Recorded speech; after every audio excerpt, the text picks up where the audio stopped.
Namaskar everyone, this is Shorab back again with a brand new video. So in this video, we're gonna learn together what are pointers in Golang. So pointers are very important and very useful in Golang. So first of all, before getting inside the tutorial, I would like to remember you. I would like you to remember, sorry, slip of tongue. I would like you to remember one thing, that whenever I'm telling you or mentioning pointers, you just need to understand that pointers mean I am pointing to the value which is located in the memory. So you're gonna actually changing the data. We will change the data from the memory and not from the copy. So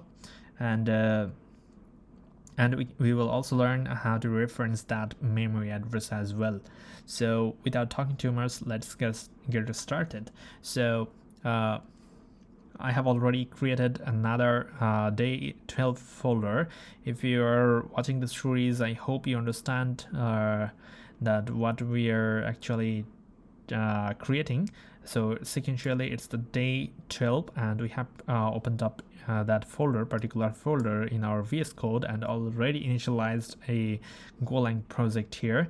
And if you don't know how to create a Golang project, then I would highly suggest you to go to the playlist and learn from there. I will mention the playlist link in the description down below.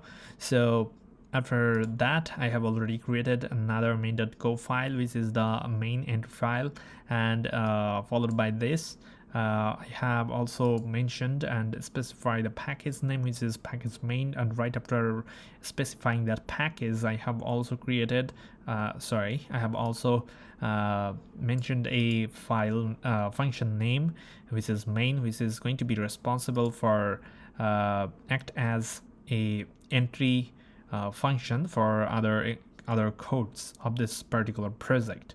So if you don't know what is function in Golang, you just need to clear the concept of functions.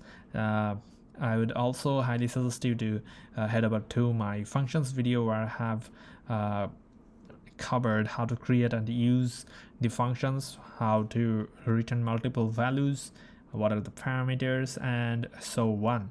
So we're waiting for just head over to that video and come back again, or you can also watch this video and later on you can watch that video too. So I will link the playlist in the description. So let's create something.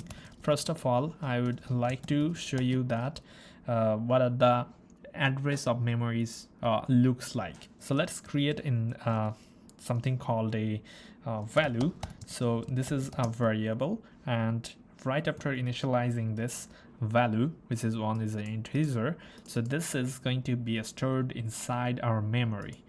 So fmt.println, after that, if we run this println function followed by the variable that we want to show in our terminal, just run this Golang code, you will see that value is here. But what is the address? From where this address is, from where in the memory you are getting this value? To see that, we can always use this and percent symbol sign to see the address of that particular variable and the value. So here you can see that memory address, and this address we are getting setting this value. Fine. So if you change this value, I guess this is also going to be changed, or no, yeah, it's changed. See, it's changed now. So it's completely depend on the value. So now if you run something like this, I guess it's not going to be yeah, it's also changed. Yeah, that's it. So this is the sign of referencing a particular address, and the pointer is something that is okay. First of all, let's zoom a little bit so that you can have a very clear vision of this tutorial. So this is the sign for pointers. Okay, so I'm not gonna use it here. We will learn it later in a few moments. So let's create something and learn that. So value, this is 1, which is okay. And if I'm just simply printing it, print ln, and the value is value here. Let's print it, and it's going to print 1. This is not a rocket science, right? But where is the pointers here?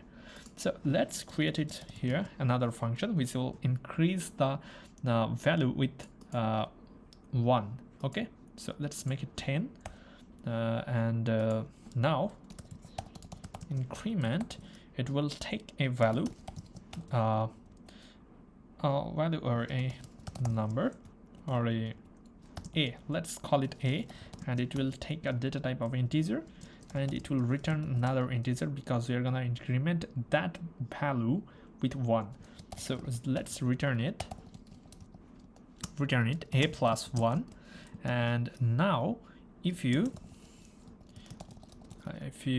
just simply print that from t.println, so println, let's call that function and add that value to here as the parameter, see, so now this particular code is going to print out this 10, which is obvious. Now that the next code command, this next code is going to execute this function, and it's taking the value, which is 10, which is an integer type number, and increasing it with 1, so it's going to be ultimately return 11, which is an integer, and as it is returning here as a result, so it will print it. So now let's run it again. So here's the 10, here is the 11. So that's not a rocket science, but how we can change it from other function without returning it. We could also return it something like that, the value like this, by reinitializing it, updating the value. So this is okay. So let's run it here. So it will first run this code and print out 10. After increment of that value, it will populate that returned integer value inside this value variable, which is this, and now it's no longer 10, it's going to be 11, and then the print ln version of that variable will be 11. So this is another method to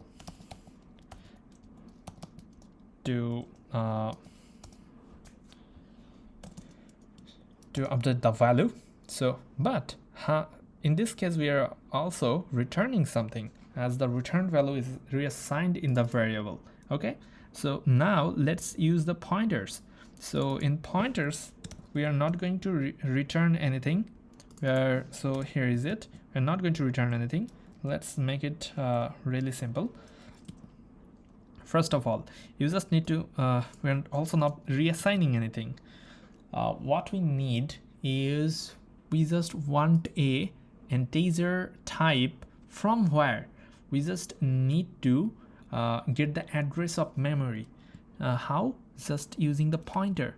So this is the pointer. Okay, this is the pointer type, and now it's expecting the address here. So we already know how we can access the address of that variable. It's simple, just adding a reference signs, which is this.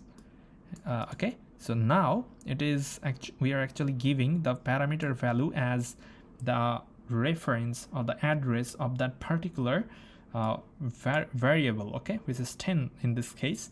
So we are now, this a is the address of that particular variable. Now we can directly change that value from the memory. So here you go. So now we are not returning anything, we are just updating that value from the memory. Now it's going to print 10 and then run this increment function, and nothing it's going to return, but from this function it's updating the value. Okay, how? Because we are directly updating that value in the memory by using this pointers and references. This is pointer and this is the reference. Pointer asking the address of that particular variable, and this ampersand sign is giving the address of that particular variable. So now if you run it, see the same thing without returning anything from here. So that is how you can use pointers and references in Golang. So that was it for today. I'm not making it so complicated, so you just need to understand it, and you also need to research it by yourself. To do that, I would highly suggest you to visit the official Golang documentation, from where you can learn by yourself as well in depth. So I have give you a fundamental understanding what are pointers and what are references, and rest of the thing you just need to handle by yourself. So yeah, thank you, good night, namaskar everyone.